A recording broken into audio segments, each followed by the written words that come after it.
जन्म बेदी पुणी थे रत्न बेदी को फेरुंच कालिया साहते सांगरे हलायुध प्रभु श्री श्री सिद्ध बलदेव जी एवं भौणी सुभद्रा को नहीं पुणी फेरबार समय आसी प्रभु वर्षक थरे आसी भक्त मान दर्शन दे था। आज बाहुड़ा यात्रा आज महाप्रभु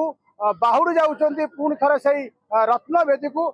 भक्तों मनरे बहुत दुख रही खुशी रही जेहेतु प्रभु आसी दुख रही आज पुणी थे प्रभु फेरी जाऊँच तेज कौन रही भक्त मान मनरे जो भाव बेग रही आलोचना करवा। आज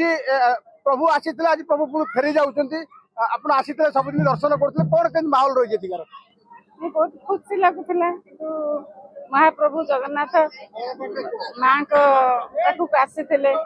पुणी आज बाहुड़ा दशमी रे पुणी कर्म बेदी को फेरी जाऊँ किंतु एथि सबुदिन खाइबा पीवा सबु किछि आयोजन करा जाइथिला तापरे बहुत खुशी भक्त माने भी सबुदिन आसुथिले जाउथिले बहुत खुशी लागुथिला किंतु आज से खुशी जतिकी लागुची पुणी दुख भी सेतिकी लागुची। तो कहे प्रभु पुणी फेरुंच रत्न बेदी को आउ जो थिला 7-9 दिन धरी जो चली कार्यक्रम प्रभु दर्शन दौले भक्त मान भक्त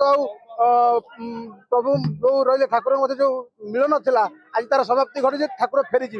कौन रही मन प्रतिक्रिया। जय जगन्नाथ आमर जगन्नाथ महाप्रभु तो समस्ते कोटी ओडियार ठाकुर सी मौरमणि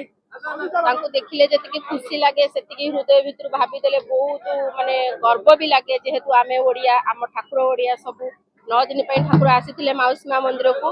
आज पवित्र बाहुड़ा दशमी आज ठाकुर बाहुड़ी जीवे बहुत खुशी लगुच बहुत दुख भी लगुच सब भक्त माने भी आसी उपस्थित हो गले ठाकुर बाहुड़ा यात्रा सामिल होगापाई आमर माउसी माँ मंदिर पाखे पोड़ पिठार बंदोबस्त ठाकुर पोड़ पिठा खाई विदाय ने बहुत खुशी लगुच आम गाँव में एत बड़ गोटे पर्व हो बहुत खुशी लगुच आम बहुत खुशी अच्छे।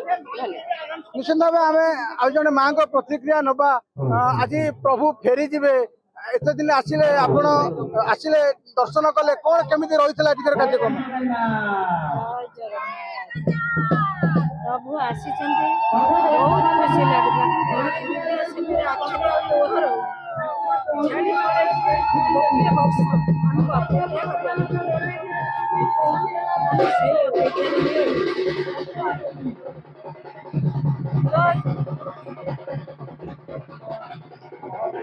आपण देखुले सब भक्त जी रही